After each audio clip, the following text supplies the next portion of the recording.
कृष्ण कृष्णाय भूतले श्रीमते जय पताका स्वामी नामिने नमो विष्णु पदाय कृष्ण कृष्णाय भूतले श्रीमते भक्ति वेदांत स्वामी नामिने नमस्ते सरस्वती देवी गौरवाणी प्रचारिणे निर्विशेष शून्यवादी पश्चात्पदेशकारिणे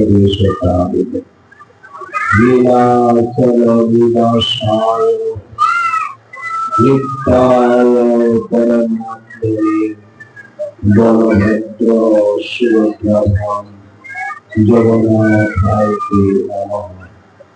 जय श्री कृष्ण चैतन्य प्रभु नित्यानंद श्री अद्वैत गदाधर शिवासादि गौर भक्तवृंद। हरे कृष्ण कृष्ण कृष्ण हरे हरे हरे राम राम हरे।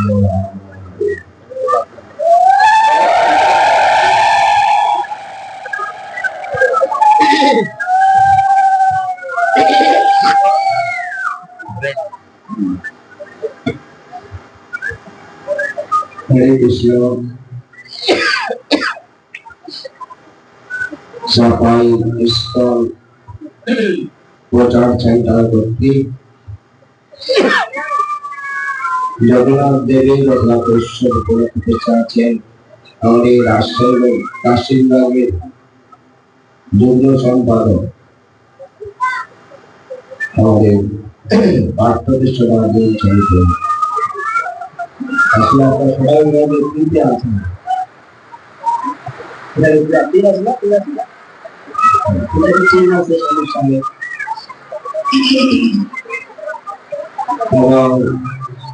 উপস্থিত ভক্তবৃন্দ নরদানের মাতৃমণ্ডলী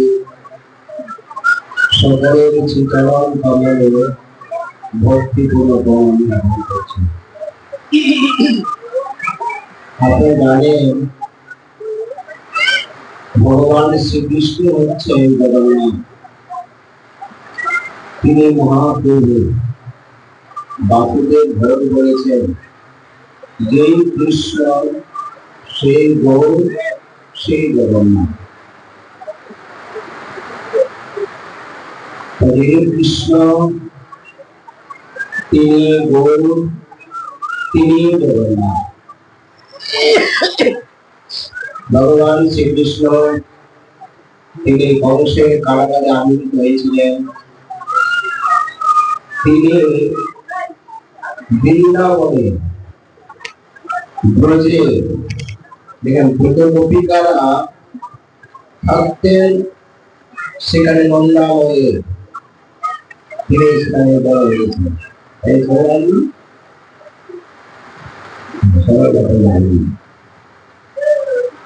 ভগবান শ্রীকৃষ্ণের অনেক কার্য ছিল। তিনি মথুরায় কার্য করেছেন, বৃন্দাবনে অনেক লীলা অনেক ওষুধ তিনি ভোগ করেছেন। এবং দ্বারকায় একটি রাজা ছিলেন, দ্বারকাধীশ দ্বারকা রাজা ছিলেন। যখন কেউ রাজা হয় তখন তো পরিবার পরিবারের সঙ্গে মিলিত হতে পারে না, পারে অনেক কার্য সম্পাদন করতে হয়। সেক্ষেত্রে ভগবান দীর্ঘদিন ধরে বিশ্রাম তিনি আর ব্রজে তিনি যাননি। সেই দ্বারকা থেকে গৌরাঙ্গে পাঠিয়েছিলেন বলে খবর নেওয়া হয়েছিল। তাহলে বলেছিলেন আমি অতি শীঘ্রই আসবো। দীর্ঘদিন কৃষ্ণ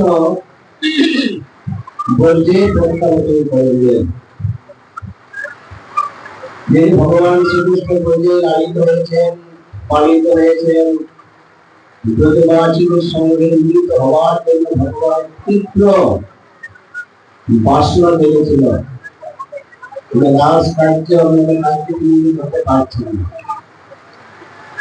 বললেন ভগবান শ্রীকৃষ্ণ জ্বর লীলাগুলো সংঘটিত হল। এমন জ্বর আসলো, কোন ডাক্তার কোন বৈদ্য তার জ্বরকে ধরাতে পারছেন এত জ্বর। তখন মানবগুরু বললেন যে ডাক্তার বৈদ্য দিয়ে তোমাদের রাজা দ্বারকা দিশে জ্বর সারবে না। কি করতে হবে? যে যেখানে খেলা করতেন তাদের সঙ্গে তার সঙ্গ প্রদান করতে হবে, তাদের সঙ্গে আলাপ আলোচনা করলে তার জ্বর সেরে যাবে, আর না হলে তাকে প্রাণও বাঁচা যাবে। একদিকে দ্বারকাবাসীরা কৃষ্ণকে বুঝে আসতে দেবে না, আর প্রাণও বাঁচবে না। তখন বসুদেব দেবকী ছিলেন, সিদ্ধান্ত বললেন অবশ্যই কৃষ্ণকে বলতে পাঠাতে হবে। তোমাদের মোবাইল ছিল না যে প্রজেক্টে খবর দেবে, ঠিক আছে বলরামকে পাঠানো হবে।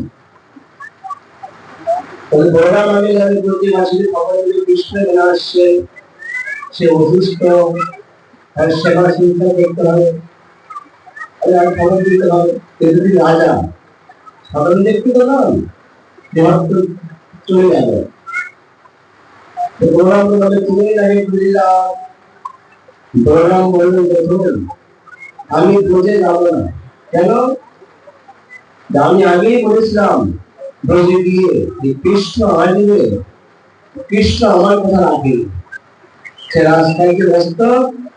আমি যখন বলি কৃষ্ণ আসবে, ওরা আমার কথা বিশ্বাস করবে না।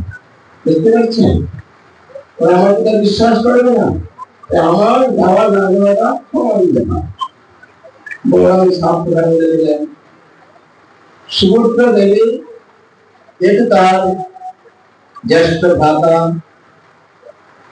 কৃষ্ণ বলরামের স্নেহ শ্রদ্ধা থেকে বড় হয়েছেন, তুমি যদি না যাও আমি যাবো, দাদাকে বাঁচাতে হবে, বাঁচাতে হবে। ছোট বোন সুভদ্রা দেবী বুঝে যাওয়ার জন্য প্রস্তুত হলেন, ঠিক আছে আমার সালা এখন গাড়ি আছে, মোটর সাইকেল আছে, তখন তো ছিল না। এক জায়গা থেকে যেতে গেলে অবশ্যই কি করতে হয়? রথে করে করতে হয়। যারা সম্ভ্রান্ত পরিবারের সন্তান রাজারা রথে করে যেতেন। বসে রথ সাজাও, সুভদ্রার রথ প্রস্তুত হয়ে গেল। সুভদ্রা যাবেন, বলরাম যাবে না। তখন বলরাম চিন্তা করলেন সুভদ্রা আমাদের ভক্তি বড় ছোট বোন, এটাই তো কি করে যাবে বলে তার সুরক্ষা দেওয়া দরকার নয়। তখন তার অভিমান পরিত্যাগ করে বলরাম বলছে আমিও যাবো সুরক্ষার সুরক্ষা দেওয়ার জন্য। দুই ভাই বোনে বড় বোন যে বলছে কৃষ্ণ আসবে বিশ্বাস বিশ্বাস করলেন। বুঝতে পারছেন? আরো শক্তিশালী হবে বললেন। তখন বলরামও রথ তৈরি করলেন, প্রস্তুত করলেন। বলরামের আগে আগে গেল। বলরাম আমি যাবো, কিচ্ছু বলবো না, তুমি সবকিছু বলবো কৃষ্ণ বললো। তারপরে সুভদ্রা দেবীর রথ মাঝখানে পিছনে ছটফট করে কৃষ্ণ ব্রজেশ্বর দ্বারকাধীশ অসুস্থ, তার রথটা অনেক পিছনে। কেন? রাজা যাচ্ছে, সমালোচনা করতে হবে যে হাসপাতালে বড় রাজারা মন্ত্রীদের সাইকেল আগে রাস্তা প্রস্তুত থাকে, তুমি আসবেন কৃষ্ণ ব্রজে আসবেন সবাই, তাকে পাঠিয়েছেন আমি খবর দিয়ে হবে। বলরামের রথ ব্রজে গিয়েছেন, আর রথ চলতে পারছে না। কেন? ব্রজের অধিবাসীরা গোপিনীরা বালক বালিকারা তারা তাদের ঘরে গেলে তারা রাস্তায় ঘাটে শুয়ে আছে, চেতনহীন অবস্থা, প্রায় মৃত প্রায়। কৃষ্ণ বিরহে তারা কাতর সেই দৃশ্য বলরাম দর্শন করলেন। সুভদ্রা দেবী দর্শন করলেন যে ওঠো, তোমরা দুশ্চিন্তা করো না, তোমাদের সঙ্গ লাভ করবার জন্য, তোমাদের সঙ্গে কথা বলবার জন্য বলরাম কৃষ্ণ আগমন করেছেন। তাদের কানে কানে কথা বলছেন। নন্দ মহারাজের মা দশমুখী রমন সখীদের কাছে যখন এই কৃষ্ণের কথা তারা সুভদ্রা দেবীর কাছে, বলরামের কাছে শ্রবণ করেছিলেন, তখন এই কর্ণের মাধ্যমে তাদের হৃদয়ে স্পর্শ করেছিল। কানের ভিতর দিয়া মরণে পুষল কেবা শোনাইল শ্রবণ। চন্ডীদাস এই কীর্তনটি করেছে যে কানের ভিতর দিয়ে তাদের মরণে স্পর্শ করল, প্রবেশ করল, তখন তার চেতন ফিরে পারল।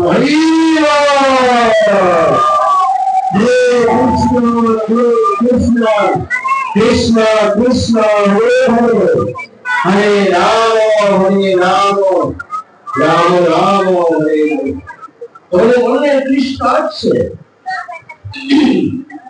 যখন কানে কানে বললেন, মরণে প্রবেশ করে তারা চেতন ফিরে লাভ করলেন। বলরামের রথ গেল, সুভদ্রার রথ, তারপরে কৃষ্ণের রথ প্রবেশ করলো। কেন বলরামের রথ থেমে গেছে? কৃষ্ণ বিরহে রাস্তাঘাটে তলে তারা অচেতন অবস্থায় পড়ে আছে, তারা রথ চালাতে পারছে না। এই যে কৃষ্ণের বিরহ, কৃষ্ণ ভক্তি, তখন তারা কৃষ্ণের অনেক কুশল জিজ্ঞাসা করছে, সেবা শুশ্রূষা করছে। কৃষ্ণের ইচ্ছা ছিল তাদের সঙ্গে মিলিত হবে, যার জন্য ব্রজবাসীতে যে ভাব, ব্রজের ভাবটা কি?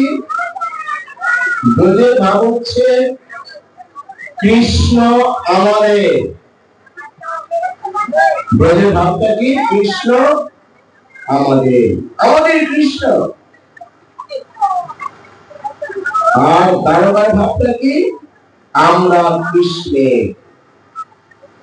যেমন আমরা রাজা কি করে? প্রজা নিয়ন্ত্রণ করে, তাই না?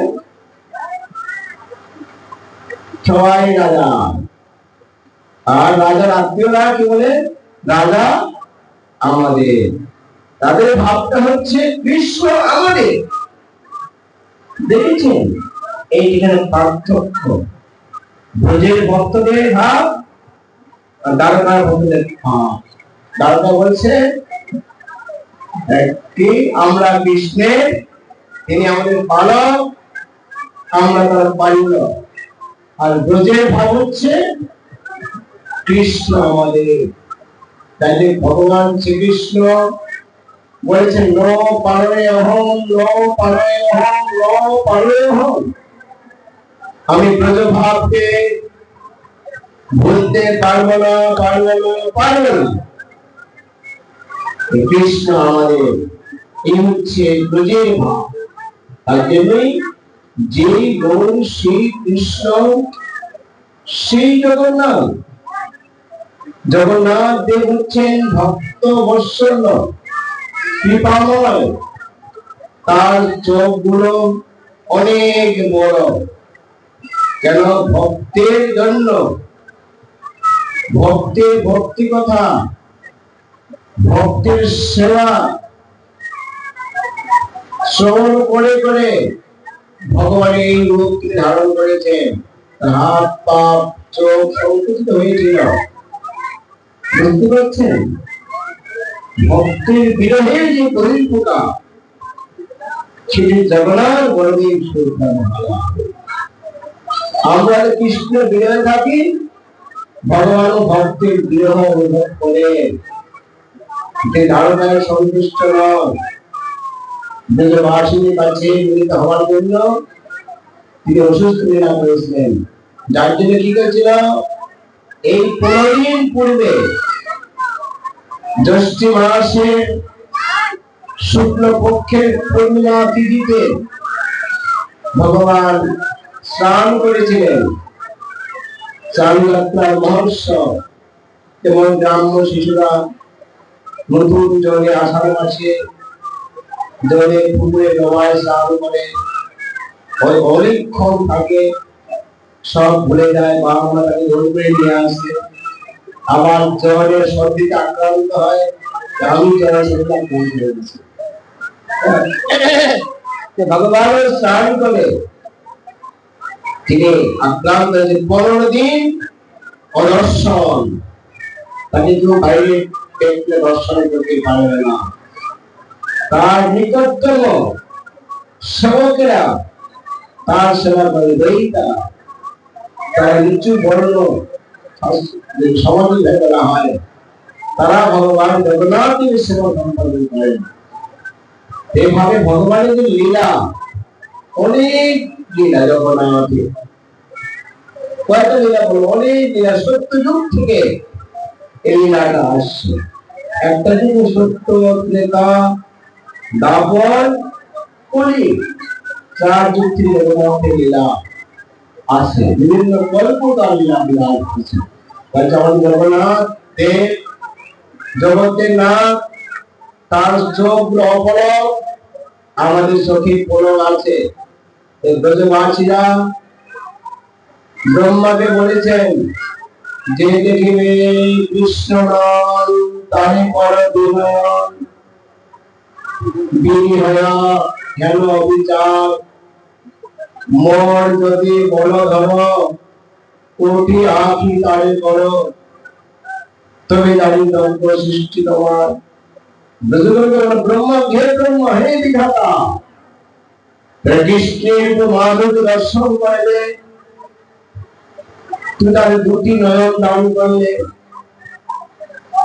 তুমি তো যজ্ঞ বিধাতা নও, কোটি আঁখি দান করা উচিত ছিল। মোর যদি বড় ধরো, মানে কোথাও ধরো, কোটি আঁখি দান করো, তবে জানি যজ্ঞ সৃষ্টি তোমার। তবে বলবো তুমি যজ্ঞ সৃষ্টিকর্তা, কোটি কোটি নয়ন তাদের তুমি দান করো। আর কি বললেন, না দিলে লক্ষ কোটি, সবে দিলা আঁখি দুটি, তাতে দিলা নিঃস্বে আচ্ছাদন। হে ব্রহ্ম, হে বিধাতা, লক্ষ কোটির আঁখি দান করলে না, কয়টা দিলে? 2টো আঁখি দান করলে, তাতে দিলা নিঃস্বে আচ্ছাদন। আবার মাঝে মাঝে চোখের পলক পড়ে আমাদের ভগবানের রূপ মাধুর্য দর্শন করতে ব্যাখ্যা প্রদান, তাতে দিলা নিঃস্বে আচ্ছাদন। এই ভূতকবি তাদের ভাব দর্শন করে ভগবান কি করলেন, জগন্নাথ দেব অপলক নেত্রে ভক্তদের দর্শন দান করলেন।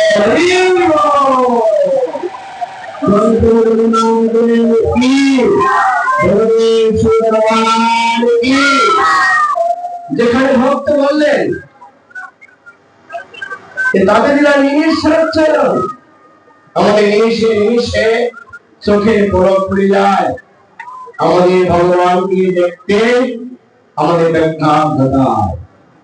তাই ভগবানের চোখে কোনো পলক নেই, অপলক নেত্রে ভক্তদের কৃপা বাণী দান করছেন। এই হচ্ছে প্রভু জগন্নাথ, কৃপার বিগ্রহ, অনুগ্রহের বিগ্রহ। ভগবানের অনেক বিগ্রহ আছে, মন্দির থেকে বাইরে যায় না। জগন্নাথ দেব শুধু ভক্তদের কৃপা করার জন্য মন্দির থেকে বাইরে রাজপথে নেমে আসেন, নেমে এসে ভক্তদের কৃপা দান করেন। যদিও মধ্যে অনেকে ঘোড়া টোড়া লাগায়, আমাদের বৈষ্ণব সাহিত্য গৌড়ীয় বৈষ্ণবগণ রথে ঘোড়া লাগায় না কেন? ব্রজবতী রথে ঘোড়াকে ছেড়ে দিয়েছে, দরকার নেই ঘোড়া। প্রেমের ভক্তি রশি দিয়ে ভগবান শ্রীকৃষ্ণকে জগন্নাথ দেবকে দ্বারকা থেকে ফিরিয়ে নিয়ে গেছিলেন।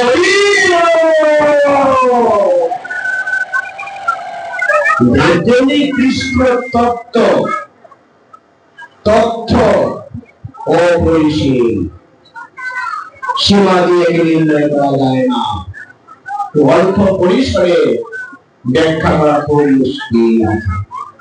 অপরিসীম তত্ত্ব,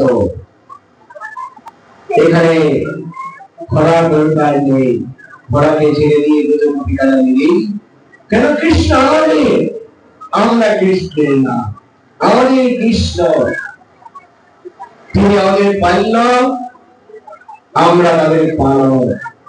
আর দ্বারকায় আমরা কৃষ্ণের, কৃষ্ণ পালক, আমরা পালন, দুটি ভাগ তফাৎ। এইভাবে ভগবান শ্রীকৃষ্ণ কৃপার বিঘ্ন, পাশে আছে বলদেব। বলদেব মানে বলরাম, ধর্মের হয় যিনি পৃথিবীকে ধারণ করছে, রেবতী নন্দন, রোহিণী নন্দন বলরাম। তিনি ভক্তের হৃদয়ে বল সঞ্চার করেন। তার প্রতীক কি? লাঙ্গল। লাঙ্গল দিয়ে কি করে কৃষকরা? লাঙ্গল দিয়ে কৃষকরা কর্ষণ করে, কর্ষণ করে বীজ বপন করেন। বলরাম ভক্তের হৃদয়ে কর্ষণ করে ভক্তির বীজ বল প্রদান করেন। জয় বলরাম কি! এই হচ্ছে বলদেব, তার প্রতি লাঙ্গল আমাদের হৃদয়কে কর্ষণ করে ভক্তির বল বীজ তিনি বপন করছেন। আর এই বলরামই আমাদের গুরু রূপে অবতীর্ণ হয়েছেন। জীবের নিস্তার লাগি ব্রহ্ম সুত হরি, ভুবনে প্রকাশ হলেন গুরু। বদ্ধজীবদেরকে কৃপা করবার জন্য এই বলরাম তিনি নিত্যানন্দ প্রভু রূপে কলিযুগে এসেছেন। আর সেই নিত্যানন্দ প্রভুর একটি প্রকার হচ্ছে শ্রী গুরু পাদ পদ্ম।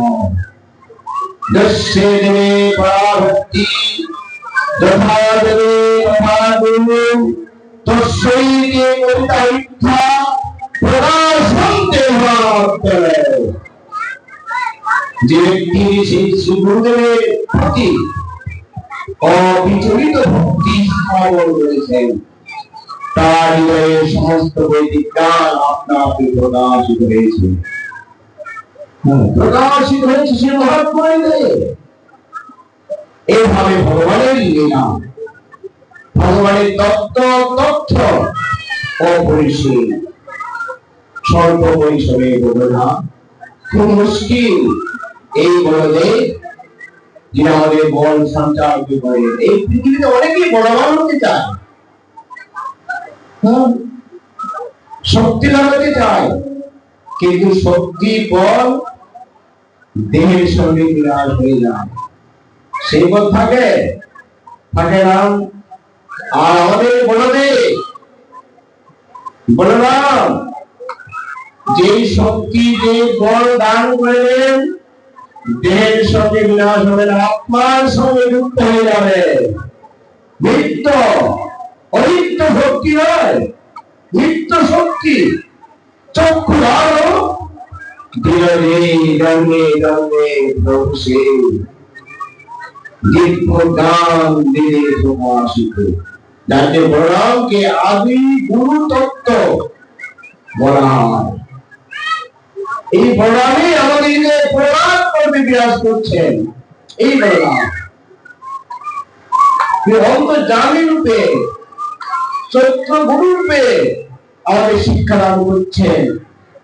এই কৃষ্ণ তত্ত্ব, জগন্নাথ তত্ত্ব, বলদেব তত্ত্ব অনেক বড় তত্ত্ব। যাই হোক, এই জগন্নাথের কৃপা হয়। জগন্নাথের একটা গল্প ছিল, বন্ধু ছিল বন্ধু মহান্তি। দাসপুর গ্রামে তার বাড়ি ছিল। অত্যন্ত দরিদ্র মুষ্টিক ব্রাহ্মণ, কোনো সঞ্চয় করতেন না, ভিক্ষা করে জীবন যাপন। জানতে পেরেছেন, বুঝতে পেরেছেন এই জগৎ অর্থবৃত্ত অনিত্য, অনিত্য। এগুলো সমস্ত কি লাভ হবে? কৃষ্ণ নামেই হচ্ছে পৃথিবীর নিত্য বস্তু। জীবনে দিনের যা প্রয়োজন ছিল তাই ভিক্ষা করতেন, বাকিটা সময় হরিনাম করে জীবন অতিবাহিত করতেন। বন্ধু মহান্তি যে গ্রামে থাকতেন সেই জায়গাতে একবার অনেক মহামারী হয়েছিল, খাদ্যের অভাব ছিল, অনেক মানুষ না খেয়ে চলেছিল। তার তো আরো খারাপ, ঘরে কিছু ছিল না। পাশে গ্রামে গিয়েছে, সেখানেও কোনো মানুষ খেতে পায় না। তার স্ত্রী বললেন তার সহধর্মিণী, দেখো তোমার কোন আত্মীয় স্বজন বন্ধু বান্ধব নেই যে আমাদের বিপদের সময় আমাদের সুরক্ষা দিতে পারে, খাদ্য দান করতে পারে? আমরা মরে যাবো, না খেয়ে মরতে হবে, আমাদের পুত্র আর বাঁচবে না। তখন বন্ধু মহান্তি বললেন আমার আত্মীয় স্বজন কেউ নেই, বলবে আমার এক বন্ধু আছে, তিনি পুরীতে অবস্থান করে, তিনি রাজা। তার নিকটে গেলে আমাদের দুঃখ সব অবসান হয়ে যাবে। দৃঢ় ভক্তি ভাবা যায়, দৃঢ় ভক্তি। তখন ঠিক আছে চলো। তার দুটি কন্যা ছিল, একটি পুত্র ছিল। তো এই যে তাদের 5 সদস্য মিলে পায়ে হেঁটে দীর্ঘদিন ধরে না খাওয়া রাত্রিতে জগন্নাথ ধামের মধ্যে পৌঁছে গেছি। আমার এই বন্ধুর বাড়ি এটা, সব প্রাচীর দাঁড়া, অনেক উঁচু দাঁড়ান। তখন খুব পড়া করে রাত্রিতে আর উঠতে পারছে না, বলে দেখো দ্রুত, আমরা পরিশ্রান্ত ক্ষুধার্ত, আমরা স্নান সেরে এগুলো আহার করি, নাহলে আমাদের পুত্র কন্যা প্রাণী বাড়িতে মরে যাবে। দেখো আসতে হবে না, এই রাজা আজকের প্রহরীরা কাউকে ঢুকতে দেখছেন না, অনেক অতিথি আসছে, শুধু নির্বাচিত অতিথিরাই যেতে পারবে, আমরা যেতে পারবো না। আগামীকাল আমরা দর্শন করবো, তার সান্নিধ্য লাভ করবো। যাই হোক, কি করবে? দক্ষিণ দ্বারে জগন্নাথের যে রান্না করা হয়, অন্যের মার গুলো দক্ষিণ দ্বার রান্নাঘর।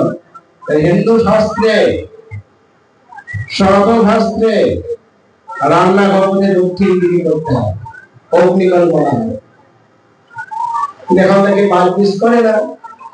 যাই হোক, দক্ষিণ দ্বারে জগন্নাথের জন্য নিয়ে রান্না করা হয়, মালগুলো ফেলে দেওয়া ছিল, গরু পুরো রক্ষণ করে।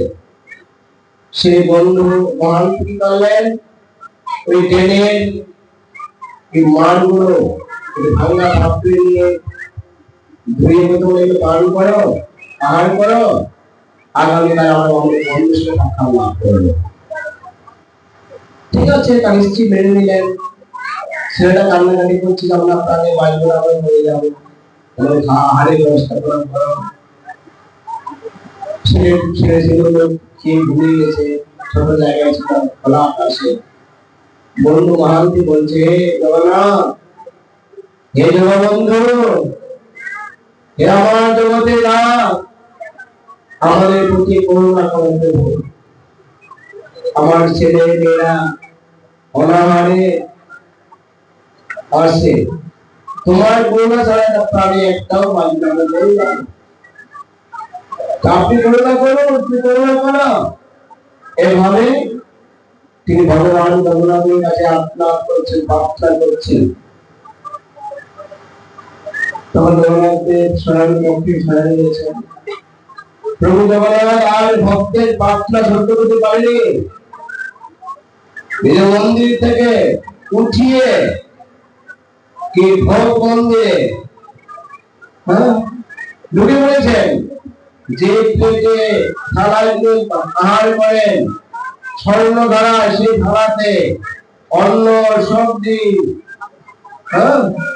শুকনো প্রসাদ এই বড় থালায় করে নিয়ে ব্রাহ্মণকে আশীর্বাদে ডাকছে, বন্ধু মহান্তি, বন্ধু মহান্তি।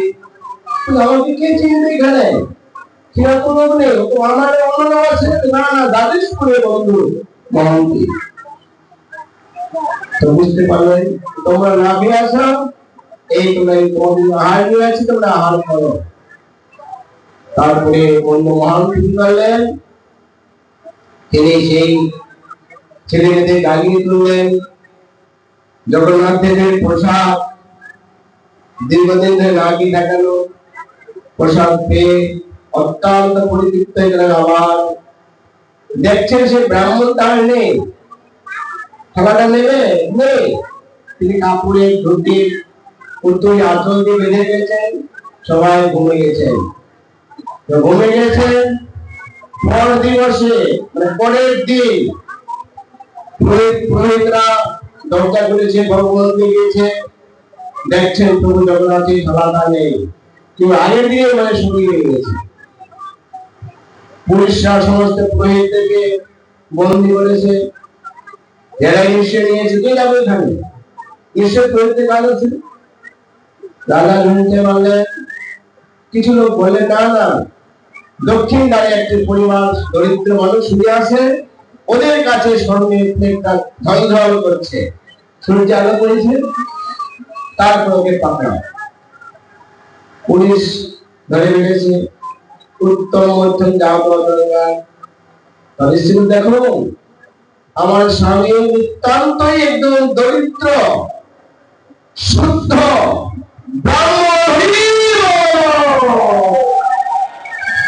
সে প্রচুরতি করেনি, সে চুরি করে না, মিথ্যা কথা বলে না। দয়াকে আপনি তাকে বলবেন না। গত রাত্রি এক ব্রাহ্মণ, বৃদ্ধ ব্রাহ্মণ আমাদের আহার করবার জন্যই প্রসাদ পাঠিয়েছে। আমার স্বামী কোনদিন কারোর বিরুদ্ধে চুরি করেনি, মিথ্যা করে না, তিনি কোন রকমই সঞ্চয় করেন না। কে শুনে দরিদ্রের কথা? যা হয় উত্তম মধ্যম লাগিয়ে দিয়েছে। দেখো তোমার বন্ধু বাঁচাবে, আমাদের মারতে এসেছে, আমাদের তোমার বন্ধু কোথায় মারলেন? তারপরে জেলে ঢুকিয়েছে। তারপরে সেই ব্রাহ্মণের জানো না, এগুলো বাইরের লোকজন। বন্ধু শুনে আমাদেরকে মারছে, প্রহার করেছে, বন্ধুদের ব্যবস্থা করে দৃঢ় ভক্তি, কৃষ্ণ ভক্তিতে দৃঢ়তা যত্নশীল, না হলে ভগবানের কৃপা না হয় না। দৃঢ়তা যত্নশীল হতে পারে। অনন্য চিন্তা দিয়ে জনমান বিদুপাসতে, অনন্য ভাবে আমার চিন্তা করে ভগবান তার কি করেন, তার বোঝা বহন করেন, তাকে দান করেন। যাই হোক, তারপরে রাজার নির্দেশ বন্দি করা, বন্দি করে নিয়ে গেছে। ওই রাত্রিতে রাজাকে স্বপ্ন আদেশ করেছেন, তুমি কাকে বন্দি করেছ? তুমি জানো সে কে? সে আমার বন্ধু। সে বন্ধু তোমার রাজপ্রাসাদের কেউ রাখে রাখবে? আমার বন্ধু এখানে এসেছে, না খেয়েছিল, আমি আমার স্বর্ণ প্লেট দিয়ে আমি খাদ্য দ্রব্য তার কাছে পৌঁছে দিয়েছি। আমি আমারটা দিয়েছি, তোমারটা দিয়েছি। রাজাকে শাসন করলেন, বললেন দেখো অতি শীঘ্রই গিয়ে তাদের কাছে ক্ষমা প্রার্থনা করো।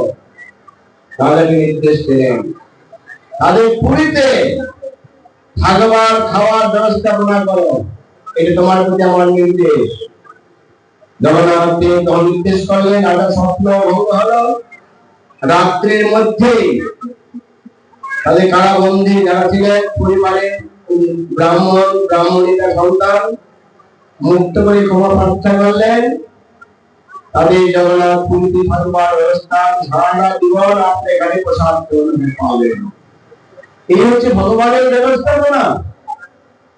যদিও আজকে সারা পৃথিবীতে 5টি মৌলিক চাহিদা সবাই জানেন, আহার, বস্ত্র, বাসস্থান, চিকিৎসা আর কি শিক্ষা, 5টি মৌলিক চাহিদা বা সমস্যা। আর এই 5টি জন্য মানুষ খুন করে, খাটামি করে, অন্যায় করে, অত্যাচার করে, কিন্তু অনায়াসে ইস্কন মন্দিরে 5টি সমস্যা নাই। জগৎ ছিল কোনো পাপ কি? এখানে আহারের সমস্যা নেই, বাসস্থানের সমস্যা নেই, চিকিৎসার সমস্যা নেই, বস্ত্রের সমস্যা নেই, এখানে শিক্ষার সমস্যা নাই। আছে সারা পৃথিবীর মৌলিক 5টি চাহিদা বা সমস্যা। এই হচ্ছে কৃষ্ণের ব্যবস্থাপনা। এই বলতে চাই, জগতে যত রকম ব্যবস্থাপনা আছে, এই ব্যবস্থাপনা দিয়ে সবচেয়ে জন্য একদল আসবে, নিজের মতো ব্যবস্থাপনা করবে, সে চলে যাবে, আর একদল আসবে, তাদের মতো ব্যবস্থাপনা করবে। এটাতে কারো কল্যাণ সাধন হয় না, ব্যক্তির কল্যাণ সাধন হয়। ভগবানের যে ব্যবস্থাপনা, এই ব্যবস্থাপনা কোন গোষ্ঠী, কোন জাতির, কোন ব্যক্তি নয়, সমস্ত জীব জগতের কল্যাণের জন্য ভগবান ব্যবস্থাপনা করেন। তাই আশা করো, জগন্নাথের অনেক লীলা মাহাত্ম আছে। আপনারা সৌভাগ্যবান, সৌভাগ্যবতী, আপনাদের কাছে ভগবান সেবা গ্রহণ করবার জন্য নিজ মন্দিরকে ত্যাগ করে এই গুন্ডিচা মন্দিরকে আশ্রয় গ্রহণ করেছেন। আপনাদেরকে জগন্নাথের সেবা করেন। এখানে আমি অনেক আগে এসেছিলাম, প্রায় 90 সময় এসেছিলাম, অনেক বছর আগে এসেছিলাম, অনেক ইতিহাস আছে, আমি বলবো না। আমার এখানে মন্দির হয়েছে, আমার আনন্দের বুকটা ভরে গেছে। আমি কিছু করতে পারিনি, আমার প্রিয় গুরু ভাই তার পারিষদ থেকে নিয়ে সেন্টার খুলেছে। মন্দির হচ্ছে আমি জানি এখানকার মানুষেরা প্রায় বৈষ্ণব সংস্কৃতি মানুষ, আমার জানা আছে। এটা আমার ব্যক্তি ছিলেন, ব্যক্তিত্ব ছিলেন মদন মোহন দে মহারাজ। তার সঙ্গে আমি কিছু প্রোগ্রাম করেছিলাম, তিনি সুন্দর প্রয়াত হয়ে গেছেন। তিনি কৃষি মন্ত্রী ছিলেন, বড় দায়িত্ব ছিল কৃষি মন্ত্রী। তিনি একবার তৈরি গিয়েছিলেন, প্রসাদ প্রধান প্রসাদ চিন্তা করতো, আমি প্রসাদ যাই হোক, আমার গুরু ভাইরা এখানে মন্দির বানিয়েছে সরকার করে, আপনারা সাহায্য করবেন। দেখবেন এই চাপাই নবাবগঞ্জ, এখানে মানুষের হৃদয়ে ভক্তি আছে, যথেষ্ট ভক্তি আছে। বৈষ্ণব সংস্কৃতির ব্যক্তি আশা করব আপনার কৃষ্ণ ভক্তি অনুসরণ করবেন, জগন্নাথের কৃপায় আপনার শুদ্ধ ভক্তি পরিণত হয়ে যাবে, ভক্তি পরিণত হবেন। আত্ম অর্থাৎ জিজ্ঞাসু জ্ঞানী সাহায্যের মানুষ ভগবানের প্রবৃত্তি করে হেতু নিয়ে। হেতু যখন সে ভগবানের শুদ্ধ ভক্তির সান্নিধ্য লাভ করে, তার সঙ্গ পায়, তখন হেতু থাকে না, অহংকারী ভক্তি লাভ করে, অপ্রতিহত ভক্তি লাভ করে। আমি আশা করব এই কৃষ্ণ ভক্তি অনুসরণ করার মাধ্যমে আপনারা সবাই শুদ্ধ ভক্তি পরিণত হবেন, জগন্নাথের সেবা সম্পাদন করবেন এবং জগন্নাথ আপনাদের হৃদয়ে কৃপা বর্ষণ করবেন। বলদেব আপনাদের শক্তি বল সঞ্চার করবেন, যার মাধ্যমে আপনারা অন্তিমে ভগবান ধামে প্রত্যাবর্তন করবেন। এই প্রত্যাশায় সবাইকে অনুরোধ করব, আপনার আমার সঙ্গে হরিনাম কীর্তন করুন। हरे कृष्ण कृष्ण कृष्ण हरे हरे हरे राम राम राम हरे हरे हरे नाम संकीर्तन के भगवान गुरुदेव सुत महाराज के समागम भक्तवृंद के महाप्रसाद के उतारे सुभद्रा